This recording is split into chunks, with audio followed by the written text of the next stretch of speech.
Assalamualaikum warahmatullahi wabarakatuh. Selamat pagi Bunda dan Ayah. Kita kembali lagi dalam serial kelas laktasi online yang memang rutin kami dari Rumah Sakit Islam Surabaya selalu memberikan tips-tips ataupun informasi untuk para Bunda dan Ayah, bukan Bunda dan Ayah aja sih, mungkin juga untuk calon-calon ibu juga bisa bergabung. Alhamdulillah untuk pagi hari ini judul kelas laktasi kami yaitu tips berpuasa bagi ibu hamil dan menyusui.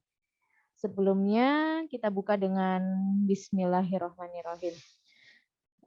Untuk hari ini kita punya 2 narasumber, yaitu Dokter Sivana sebagai dokter Poli KIA Rumah Sakit Islam Surabaya dan juga ada Ibu Emi yaitu ahli gizi di Rumah Sakit Islam Surabaya.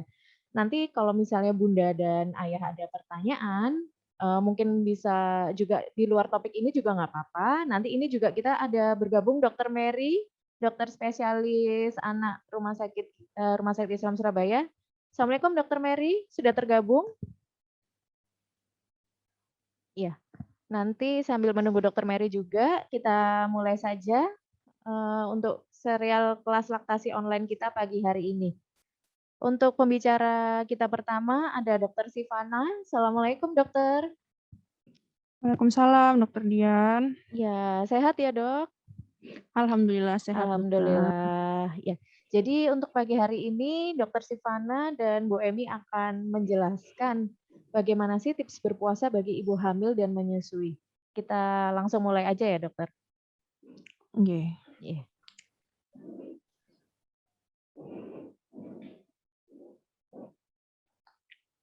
Ya, Assalamualaikum warahmatullahi wabarakatuh. Pada sahabat RSI yang telah tergabung di kelas laktasi, khususnya untuk Bunda dan Ayah. Perkenalkan saya Dr. Sivana Zana sebagai dokter Poli KIA RS Islam Surabaya Ayani atau Poli Kesehatan Ibu dan Anak. Hari ini saya akan memberikan materi tentang tips-tips berpuasa bagi ibu hamil dan menyusui. Apabila ada pertanyaan, bisa disimpan dulu, nanti akan bisa ditanyakan akan kita bahas pada sesi tanya jawab di belakang. Monggo silakan slide-nya.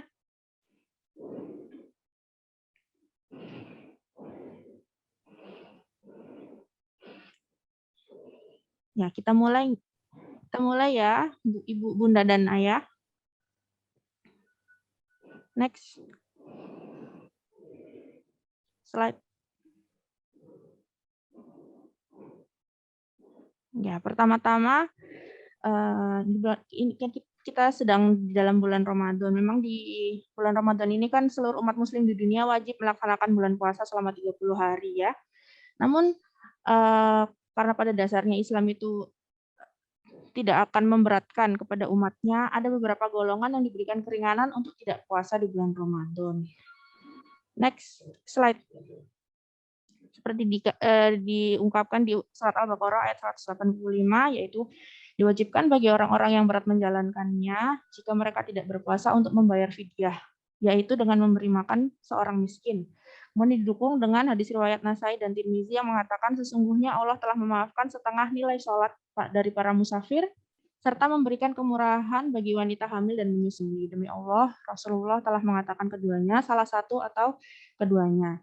Jadi dari sini kita bisa tahu bahwa sebenarnya Islam itu memberikan rukhsah atau kemudahan kepada ibu wanita hamil dan menyusui untuk boleh tidak melakukan puasa di bulan Ramadan dengan catatan akan mengqadha atau mengganti di bulan lain dan atau membayar fidyah. Slide.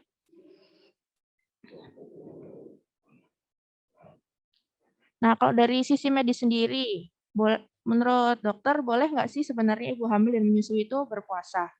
Jawabannya tidak ada larangan, boleh, asalkan harus memperhatikan beberapa hal-hal apa saja itu. Next.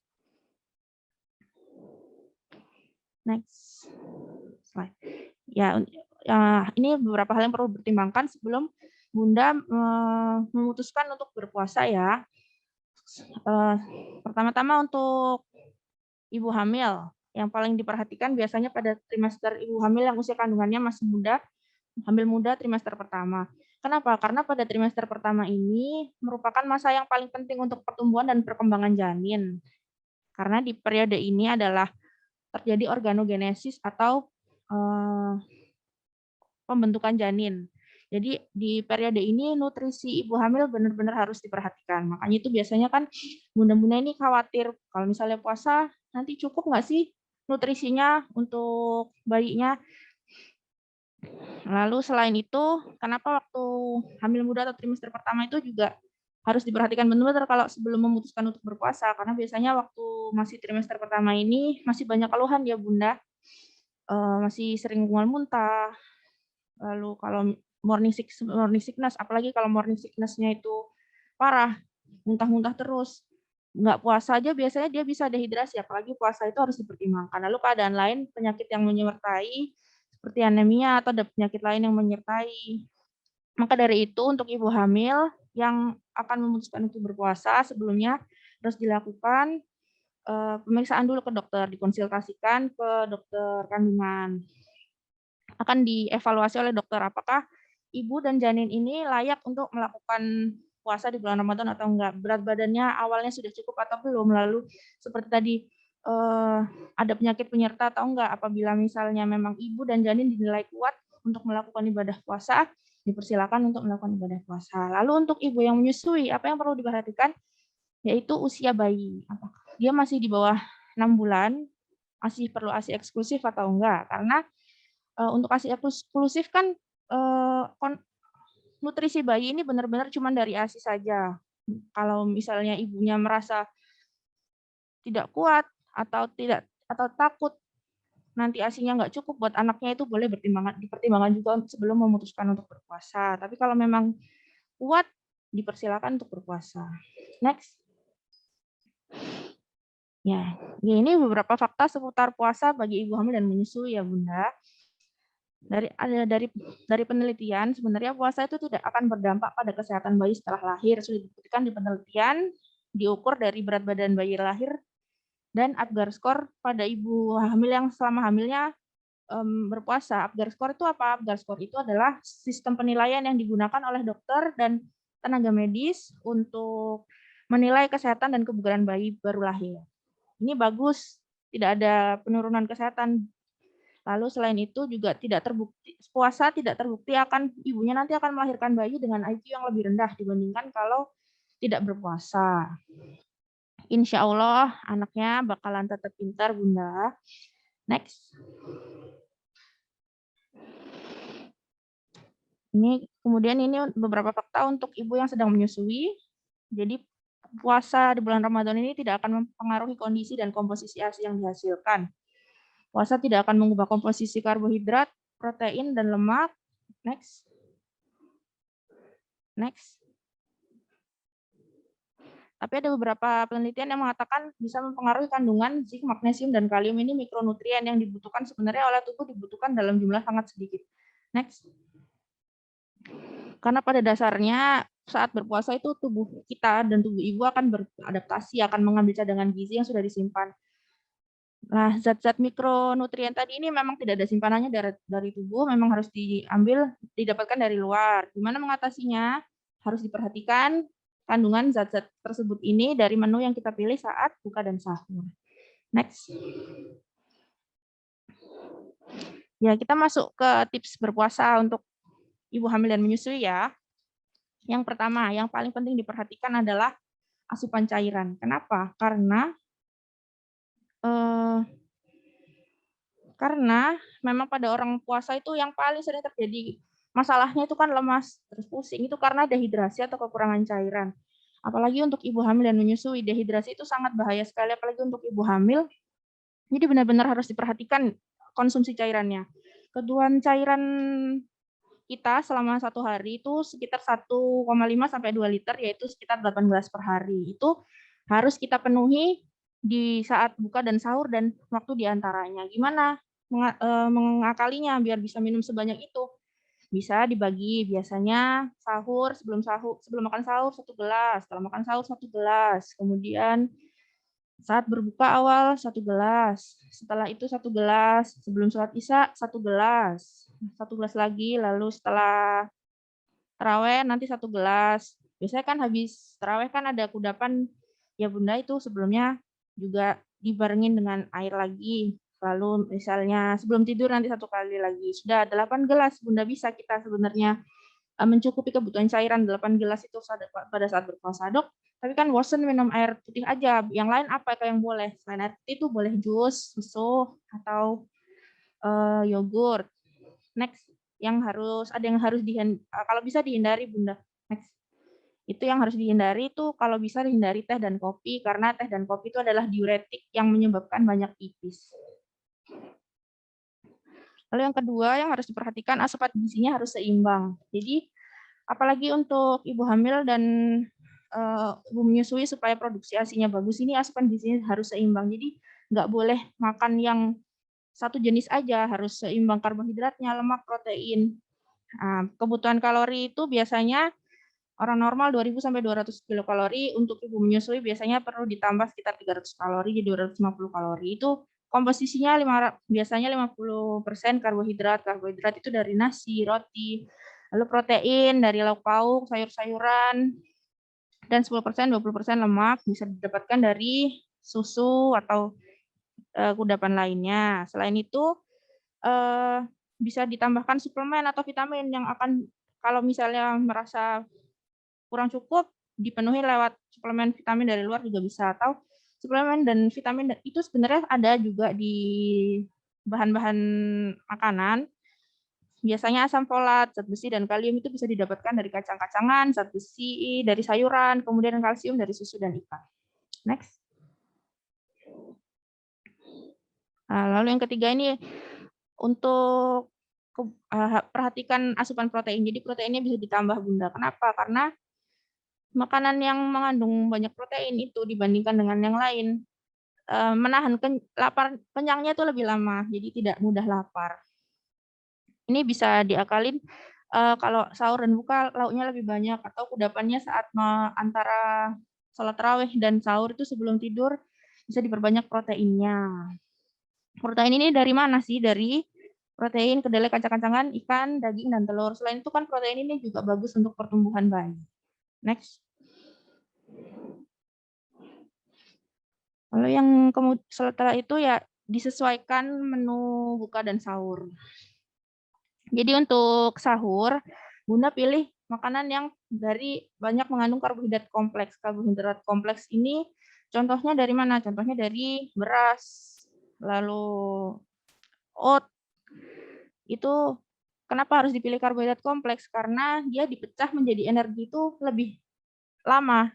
Mecahnya sebagai energi. Jadi kenyangnya tahan lebih lama dan tidak mudah lapar. Gula darah itu akan naik perlahan, tapi nanti turunnya perlahan juga. Sedangkan saat berbuka kan biasanya kalau buka kan kita ngomong berbukalah dengan yang manis, ya memang benar, karena minuman manis atau makanan manis itu akan mengembalikan energi dengan cepat, tapi jangan terlalu banyak Bunda, karena kalau minumnya manis aja nanti gula darah akan naik dengan cepat, tapi turun dengan cepat juga, akan membuat lemas dan pusing. Tapi nggak apa-apa, kalau memang pengen manis saat berbuka nggak apa-apa. Tapi kalau sahur dihindari, karena waktu sahur merasanya sudah kenyang karena makanan manis nih, tapi ternyata nanti siang lemes banget karena gulanya udah habis dipakai. Next. Ya, lalu ini untuk Bunda yang sedang menyusui ya. Jangan lupakan persediaan ASI, karena apalagi ini untuk Bunda yang sedang bekerja, subhanallah sekali. Ibu masih bekerja, masih kepengen puasa, jangan sampai lupa untuk pompa ASI. Sedang berpuasa bukan berarti Bunda mengurangin persediaan ASI, justru malah harus diperbanyak saat kalau memang merasa tidak sanggup memompa pada saat siang hari, ya dipompa pada saat setelah buka dan malam hari, dimaksimalkan pompanya pada saat itu. Next. Nah, untuk yang kemudian cukup istirahat. Kalau ada waktu luang digunakan untuk istirahat.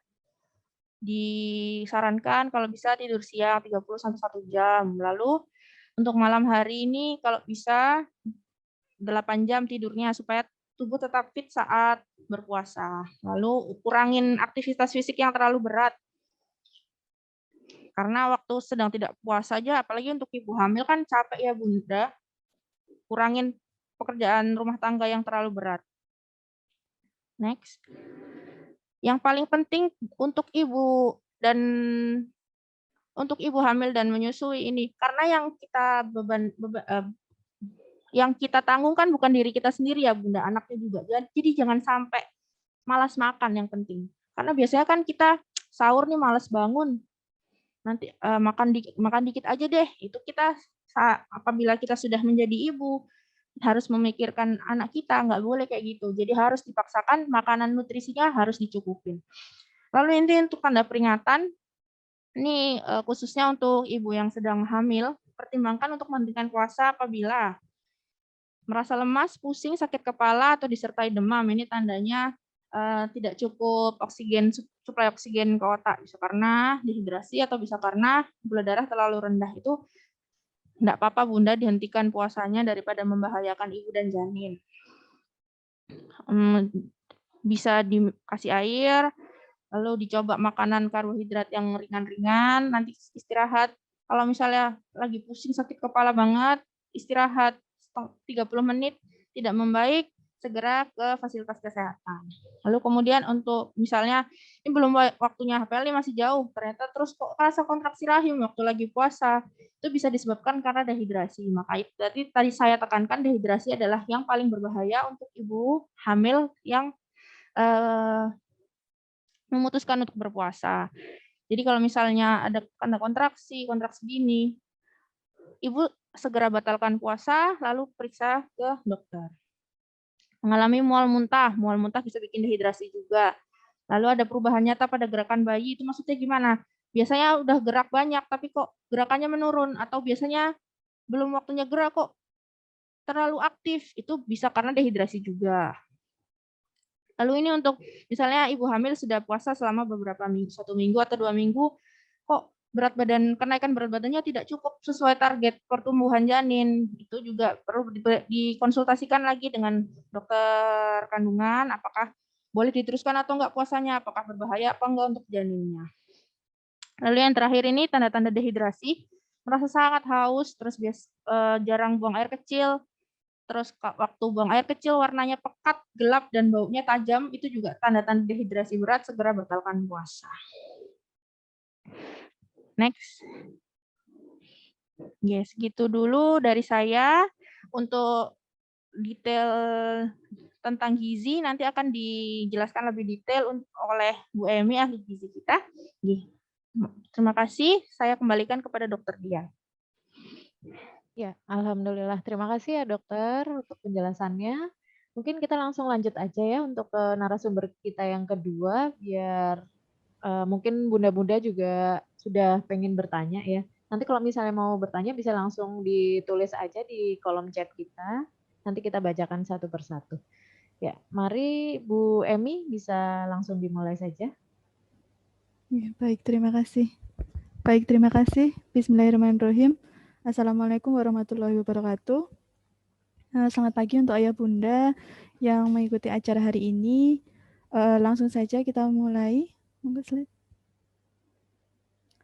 Tadi sudah banyak dibahas ya dari Dr. Sivana terkait tips untuk selama puasa untuk ibu hamil dan menyusui. Untuk yang sekarang untuk pemenuhan gizi selama puasa untuk ibu hamil dan menyusui. Next. Nah, ini juga tadi sudah dibahas oleh Dr. Sivana ya, bolehkah ibu hamil dan menyusui berpuasa? Tadi juga sudah disampaikan boleh bila ibu hamil mampu dan kuat untuk berpuasa dengan kondisi kesehatan tubuh dan janin yang baik. Boleh apabila ibu menyusui mampu dan kuat untuk berpuasa ketika usia bayi lebih dari 6 bulan. Kemudian tidak boleh apabila ibu hamil tidak mampu dan kuat berpuasa dikarenakan kondisi tubuh dan janin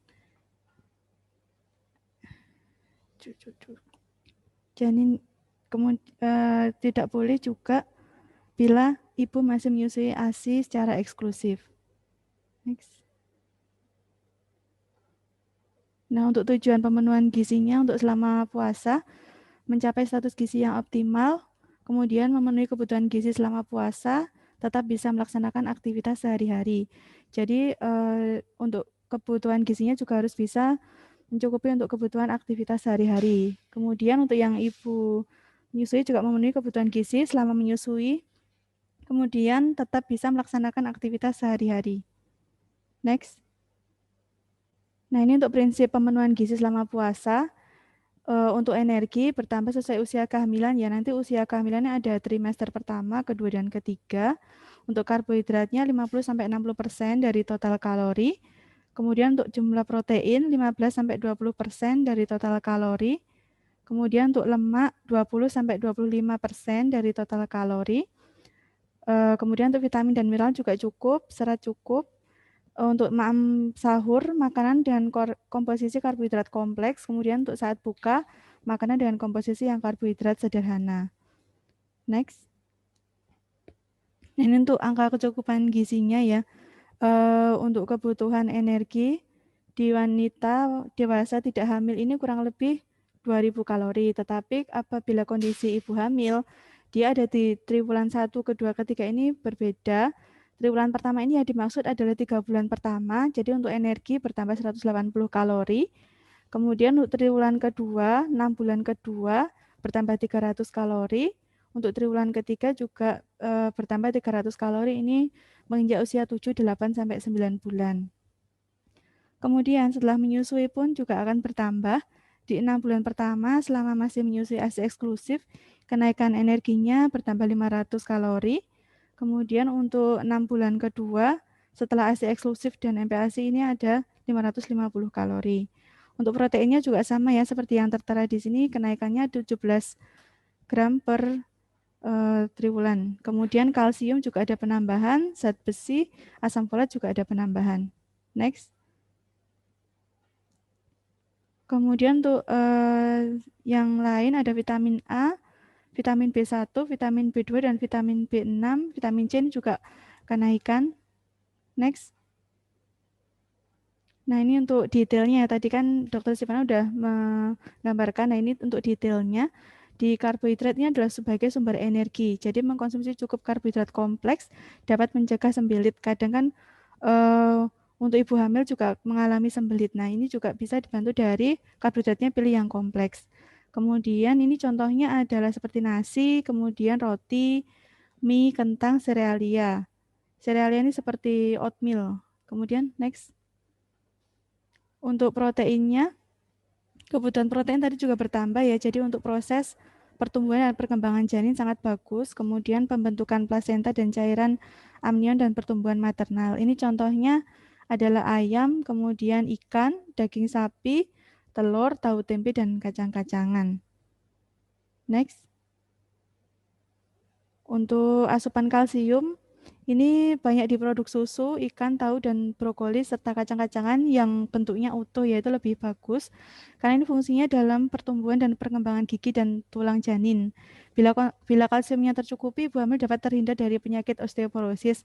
Nah, kadang seorang ibu hamil itu mengeluh dia mungkin ada nyeri di pertulangan atau nyeri di sendi, mungkin bisa dibantu dengan mengkonsumsi tambahan untuk kalsium. Contohnya adalah yang tadi saya sampaikan, produk susu, ikan, tahu, brokoli, dan kacang-kacangan. Begitu ya, Bunda. Monggo lanjut. Kemudian untuk zat besi. Nah, ini sering terjadi juga untuk ibu hamil, sering terjadi anemia ya. Jadi gimana caranya biar nggak terjadi anemia?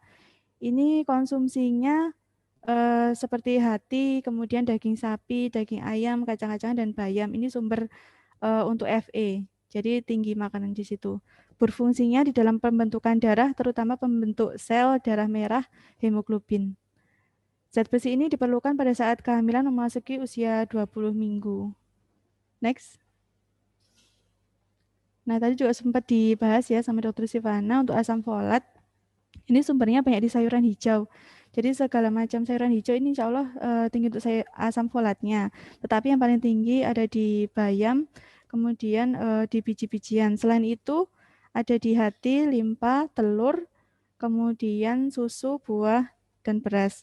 Nah, ini fungsinya dia bisa mencegah terjadinya anemia hamil, kemudian membantu pertumbuhan jaringan tubuh dan organ janin, membantu kenaikan metabolisme selama hamil, dan ikut membentuk asam amino yang penting untuk pembentukan protein. Next. Untuk zinc, ini juga sangat berguna sekali ya untuk pembentukan tulang dan selubung saraf. Kemudian juga bisa mencegah untuk infeksi, membantu pertumbuhan janin dalam kandungan. Ini sumbernya adalah daging merah, kemudian sereal, biji kering. Next. Untuk vitamin A, sumber provitamin A-nya adalah dari wortel, labu kuning, bayam, kangkung, dan buah berwarna kemerahan. Kemudian ada kuning telur, ikan, dan hati. Ini sangat bermanfaat bagi pemeliharaan fungsi mata, pertumbuhan tulang dan kulit, kemudian berfungsi juga sebagai imunitas dan pertumbuhan janin. Next. Untuk vitamin C, di sini contohnya seperti buah dan sayuran, seperti jeruk, kemudian kiwi, pepaya, bayam, kol, brokoli, dan tomat. Ini berfungsi untuk membantu menyerap zat besi. Jadi tadi kan ada asupan Fe-nya, jadi bisa dibantu penyerapannya dengan mengkonsumsi vitamin C juga.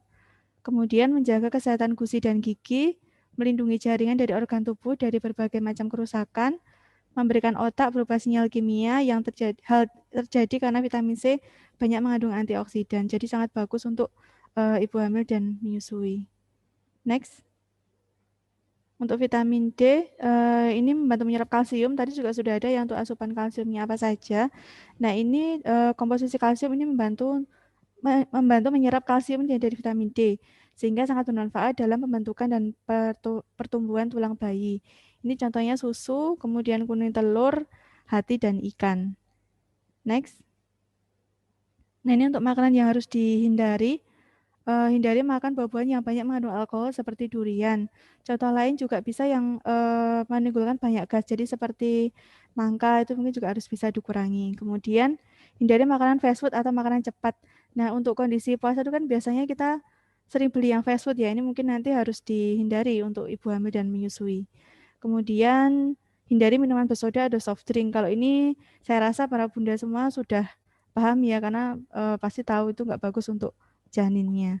Kemudian hindari makan seafood seperti kerang, karena saat ini sulit untuk mencari kerang yang bebas zat kimia. Notabene kerang ini kan dia biasanya berada di dasar laut ya, jadi banyak seperti zat-zat timbal yang ada di laut. Jadi takutnya nempel di kerang kemudian dikonsumsi, itu nanti tidak bagus untuk perkembangan janin. Kemudian hindari merokok. Next. Nah, ini untuk jadwal makan di bulan puasa. Kita kan biasanya kalau di hari biasa, kita 3 kali makan, 3 kali snack. Nah, untuk di bulan puasa ini tetap bisa 3 kali makan, 3 kali snack, tetapi kita jamnya yang dirubah.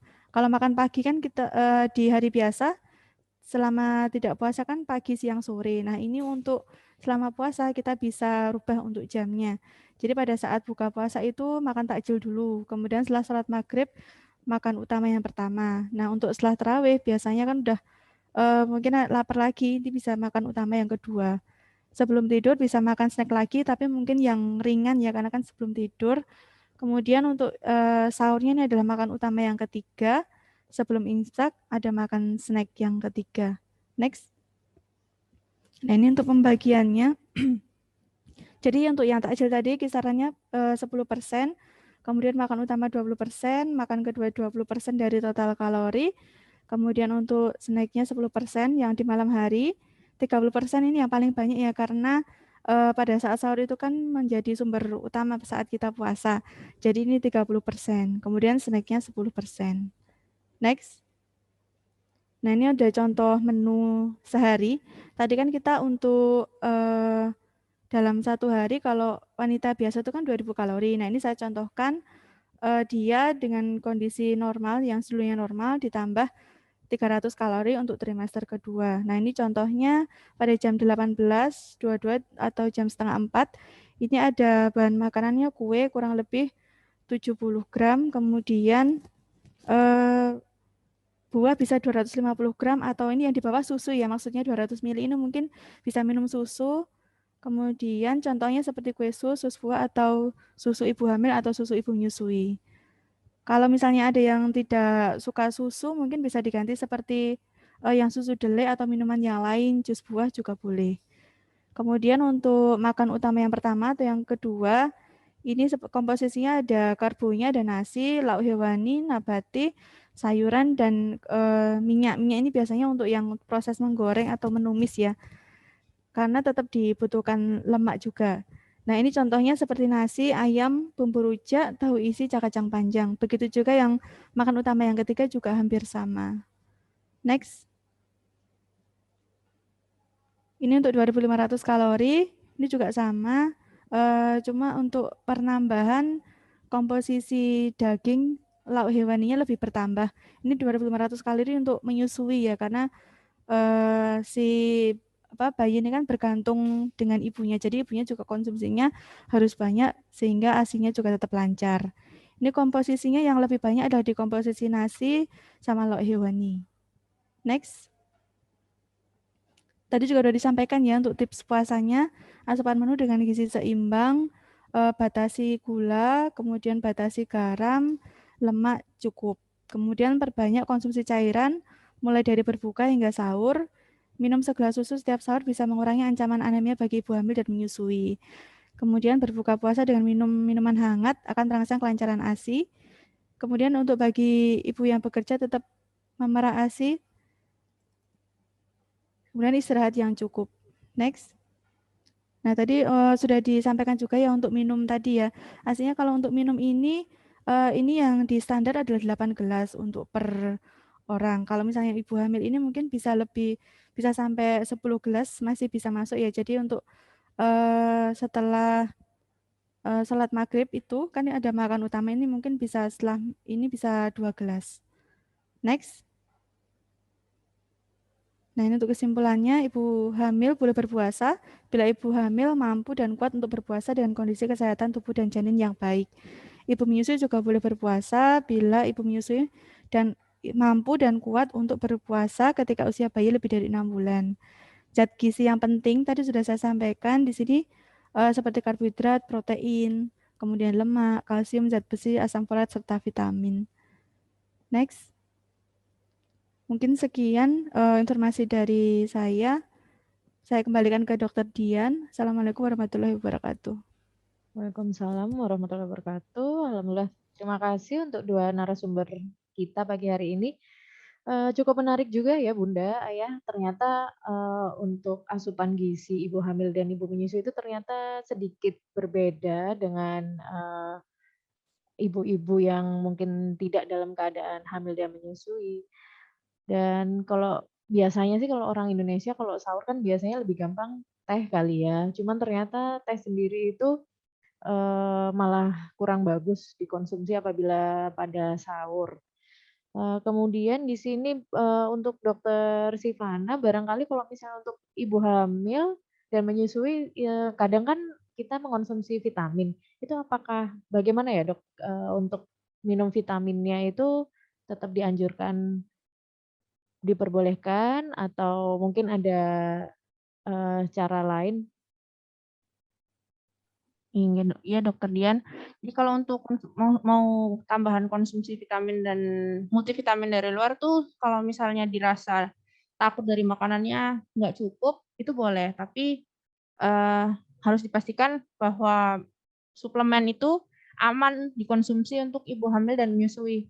Karena sebenarnya zat-zat mikronutrien yang ada di dalam suplemen itu dibutuhkan tubuh dalam jumlah yang sangat sedikit dan sebenarnya bisa didapat dari makanan. Tapi misalnya ibu takut terus nggak tahu ini makanannya apa yang ada zat-zat ininya, itu boleh kalau mau ditambahkan suplemen, asalkan tadi yang ditekankan adalah harus dipastikan bahwa suplemen multivitamin itu aman untuk dikonsumsi oleh ibu hamil dan menyusui.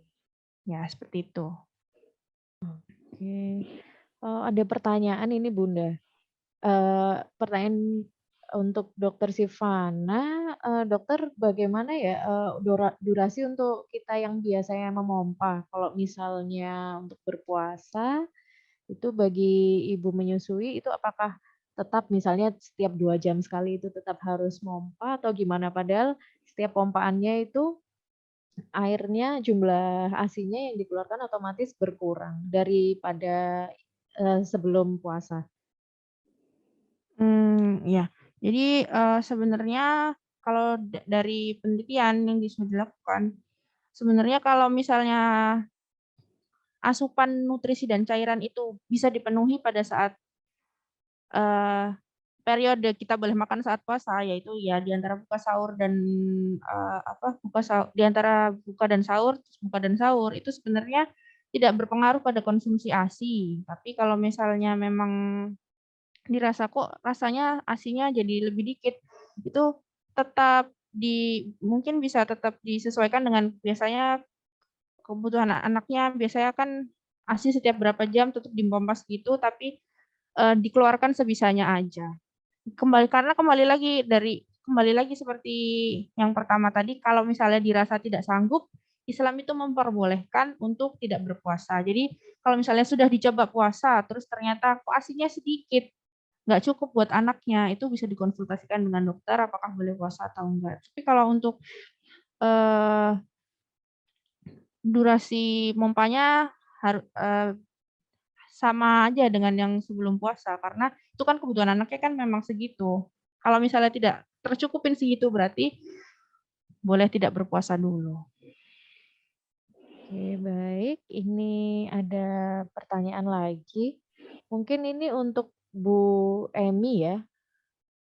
Bagaimana sih menu sahur yang praktis, Bu? Kalau misalnya kita untuk sahur, biasanya kan mungkin bunda-bunda bingung ya, menyiapkan menu sahur yang praktis tapi tetap juga, memenuhi kebutuhan kalori, untuk proteinnya, seperti itu untuk ibu menyusui dan ibu hamil.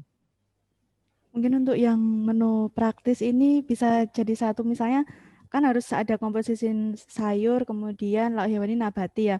Kalau pengen cari praktisnya mungkin bisa dimasak jadi satu, mungkin ayam satukan dengan masak dengan sayur, mungkin di sop di dalamnya ada ayamnya atau ada baksonya atau ada dagingnya jadi satu dengan sayur, itu kan lebih minimalis ya daripada masak sayur sendiri, lauk hewani sendiri, nabati sendiri. Seperti itu sih. Gitu. Oke. Iya.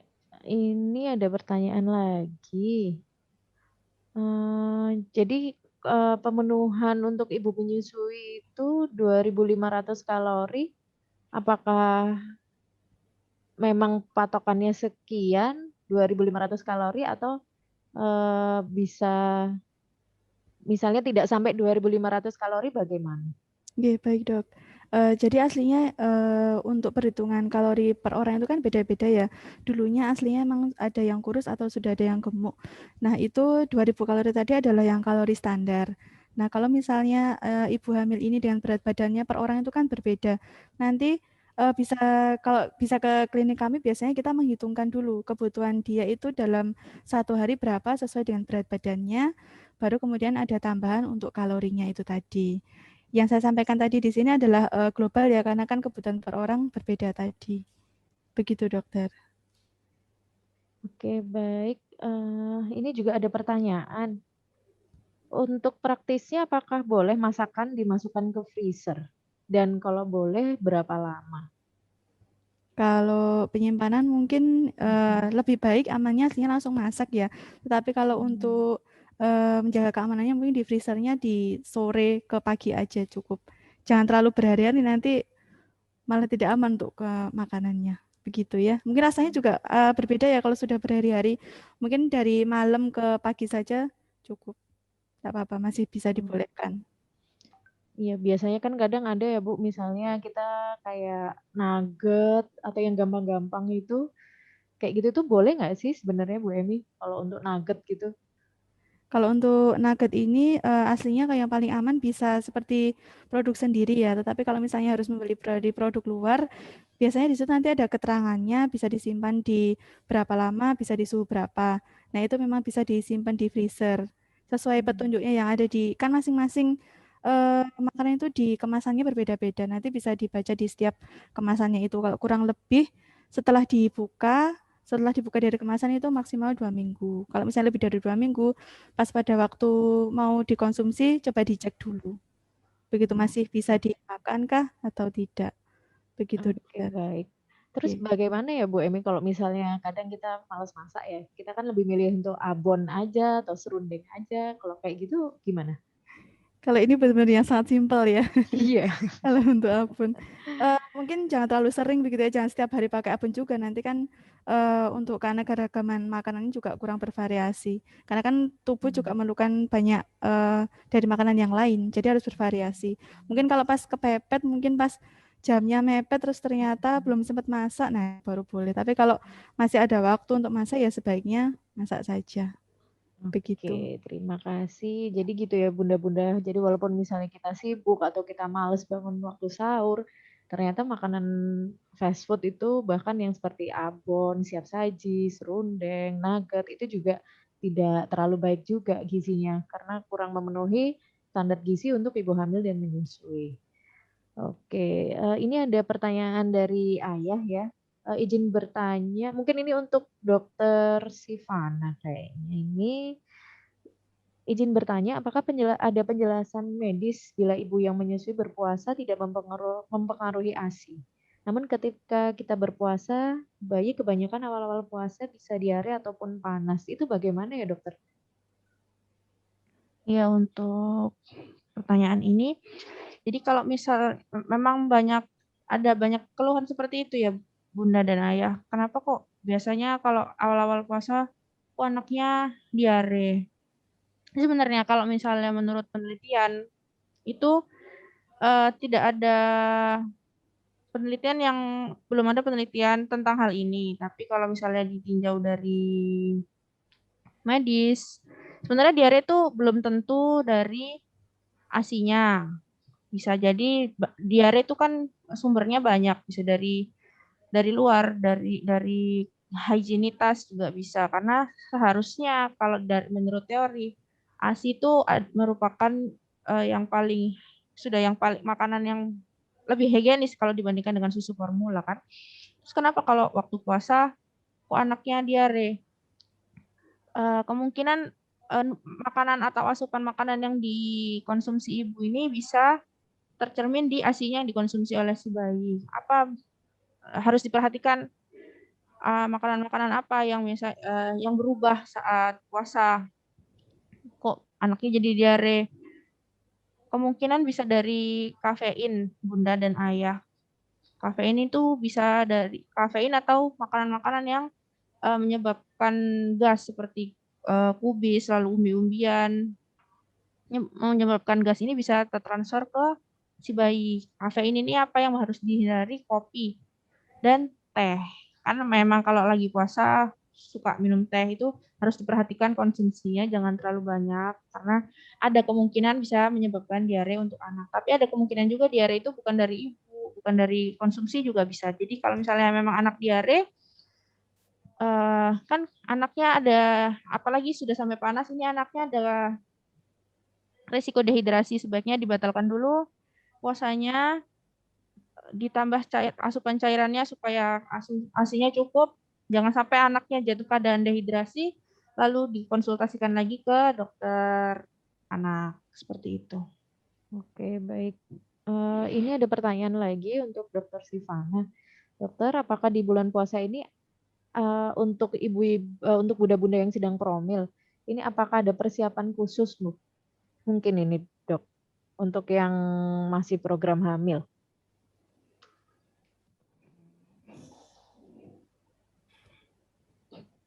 Iya, dokter.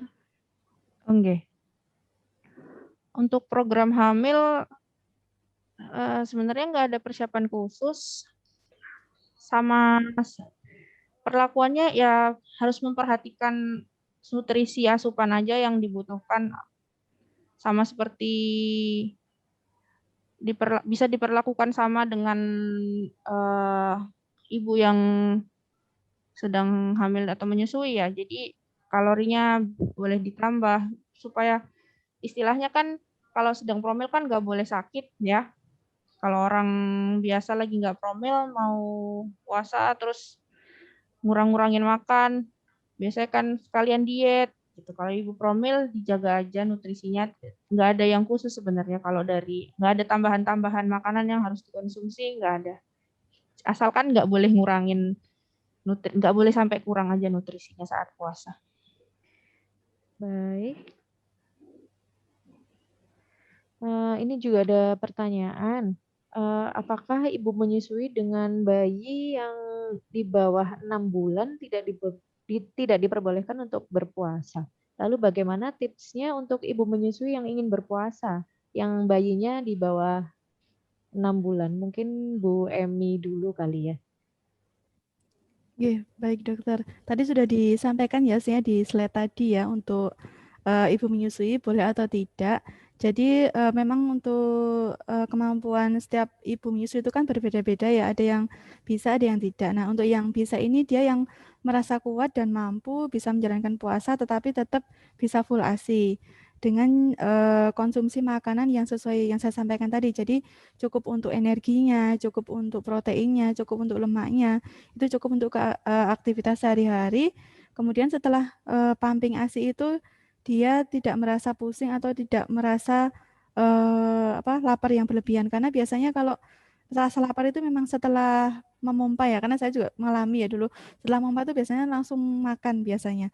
Nah, ini tergantung dari masing-masing ibu tadi apakah bisa mengkondisikan setelah pumping itu terasa lapar atau terasa pusing. Nah, itu mungkin tidak boleh berpuasa dulu. Tetapi kalau misalnya memang dirasa kuat, kemudian asupan energi protein lemaknya selama sahur atau puasa ini cukup, ya bisa dibolehkan. Tipsnya tadi sudah disampaikan juga ya, jadi ada istirahatnya cukup, kemudian asupan makan gizinya yang seimbang untuk sahur sama bukanya, kemudian cukupi yang mineral dan vitaminnya tadi.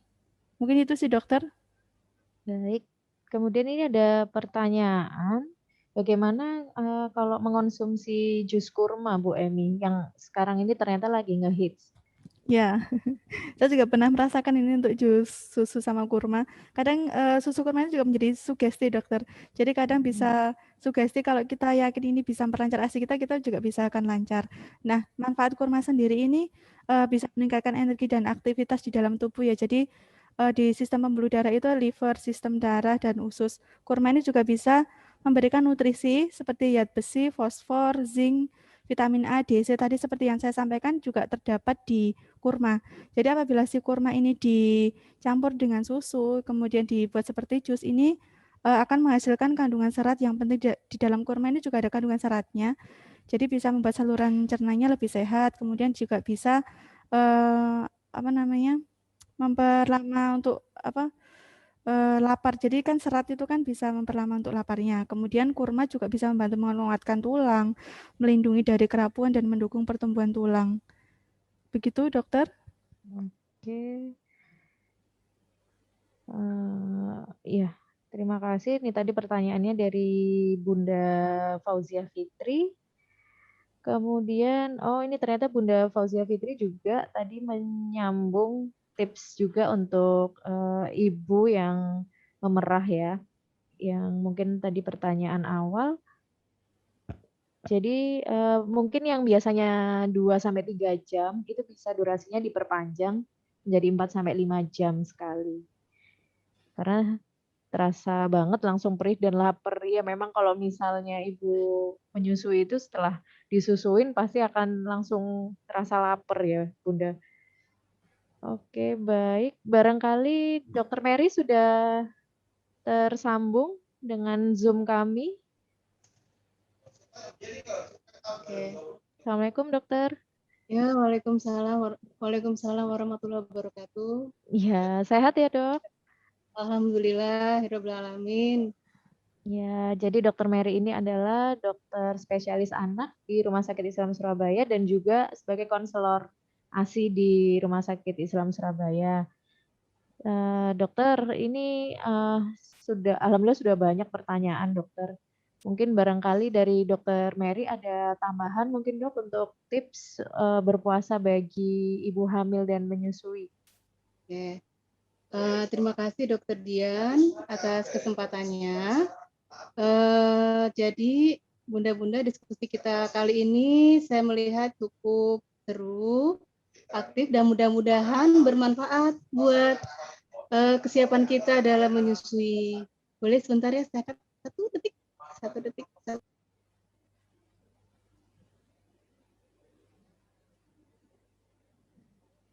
Hmm. Sepertinya masih. Ya, sudah. Oh ya, sudah. Iya, tadi ada, maklum saya di rumah, tidak di Iya, rumah sakit, baik. ada suara-suara. Bila saya khususkan untuk yang ibu menyusui ya, untuk menyusui, karena untuk ibu hamil sudah dibahas cukup banyak oleh dokter kita dan juga oleh Mbak Emi. Untuk ibu menyusui dalam proses dia menjalankan ibadah puasa yang juga utama dan merupakan kewajiban kita sebagai umat muslim, itu tidak dilarang, boleh memang. Ada beberapa pertanyaan, boleh nggak di bawah 6 bulan? Ataukah harus di atas 6 bulan? Pada prinsipnya adalah kita memperhatikan kesehatan kita. Apakah kita sehat? Apakah bayi sehat? Satu itu. Yang kedua, kita punya keyakinan yang kuat. Kenapa? Dengan keyakinan itu, maka tubuh akan persiapkan diri untuk menghasilkan hormon menyusui dengan cukup optimal. Karena di sini dibutuhkan hormon prolaktin. Kemudian yang ketiga adalah memantau kesehatan bayi selama proses menyusui. Cara paling mudah memantau itu adalah kita memperhatikan pipis dari bayi, kemudian perhatikan kenaikan berat badan. Seperti halnya kalau kita minum banyak, maka biasanya kita menghasilkan pipisnya juga banyak. Begitu juga dengan bayi. Bayi itu rata-rata pipis setiap 4 jam. Kalau dengan kita menyusui kok 8 jam, 6 jam, terus ada perubahan warna, kemungkinan bayi sudah mulai dehidrasi. Nah, kita bisa melihat ini sebagai tanda objektif bahwa bayinya kekurangan asupan cairan. Itu yang pertama. Yang kedua, kita juga bisa mantau yang paling mudah itu di grafik KMS. Di situ kan memang ada penambahan berat badan ya di tiap bulannya. Misalnya di 3 bulan pertama kenaikan adalah 750 gram, 3 sampai 6 bulan kira-kira naik 400 sampai 500, 6 bulan ke atas kenaikan paling cuma hanya 200 sampai 300 gram. Dan itu karena kita 1 bulan berpuasa, berarti kita sudah bisa mengancar-ancar kira-kira kalau setengah bulan, ya kenaikannya kira-kira 100 gram untuk 7 bulan ke atas ya. Atau mungkin bisa kita memakai grafik WHO. Kalau ternyata kenaikan bayinya malah tidak ada, malah terjadi penurunan berat badan yang di bawah 5% saja sudah dikatakan dehidrasi ringan. Maka secara medis terindikasikan bahwa bayinya memang mengalami dehidrasi akibat asupan cairan yang kurang. Mungkin itu sedikit ya Dokter Diana tambahan dari saya, monggo silakan dilanjutkan. Baik, terima kasih Dokter Mary sudah bergabung dan sudah meluangkan waktunya. Sebentar lagi sudah lahiran kayaknya ya Dokter Mary ini ya. Oke, langsung aja. Ini kayaknya waktunya juga udah habis ini untuk Dok kita. Mungkin langsung saran nih aja ya Dok untuk Dokter Sivana dan Bu Emi. Saran yang paling penting banget untuk ibu hamil dan menyusui di bulan puasa ini apa sih? Monggo mungkin Dokter Sivana dulu. Oke.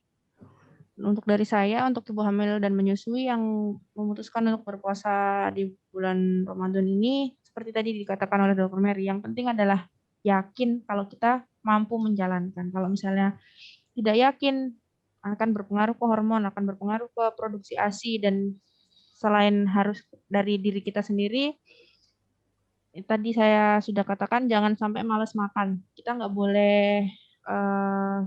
boleh cuman hanya memikirkan diri kita sendiri kan, karena saat ini kita sedang ada individu lain yang harus kita pikirkan dengan puasa kita itu. Jadi jangan sampai malas makan, harus dicukupin nutrisinya. Ya. Gitu, segitu aja dari saya, bisa tambahin oleh Bu Emi. Monggo. Ya baik, untuk tambahannya mungkin ini untuk asupan gizinya. Jadi harus seimbang, komposisinya harus ada karbohidrat, lauk hewani, lauk nabati, kemudian sayur, kemudian ditambah buah.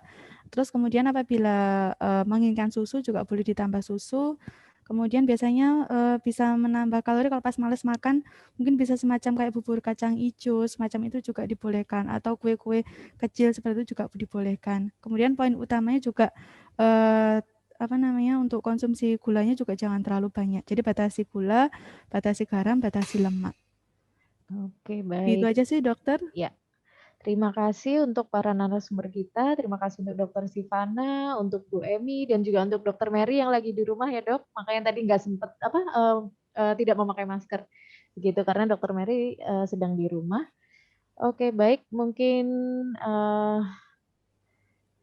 segini saja dari kelas laktasi online kami dengan judul tips berpuasa untuk ibu hamil dan menyusui. Mudah-mudahan bermanfaat untuk kita semua. Kita tutup dengan alhamdulillahirabbil alamin. Baik, terima kasih. Barangkali mungkin untuk peserta yang baru join, jangan takut karena bagi yang terlewat untuk slide dan semua rangkaian kelas laktasi online hari ini semua terekam sehingga nanti bisa ditonton di Instagram RSI dan juga di YouTube RSI maupun di Diklat begitu. Baik, terima kasih. Kami selaku tim panitia dari kelas laktasi online undur diri. Mohon maaf apabila ada kata-kata yang kurang berkenan. Assalamualaikum warahmatullahi wabarakatuh. Waalaikumsalam Waalaikumsalam warahmatullahi warahmatullahi wabarakatuh. wabarakatuh.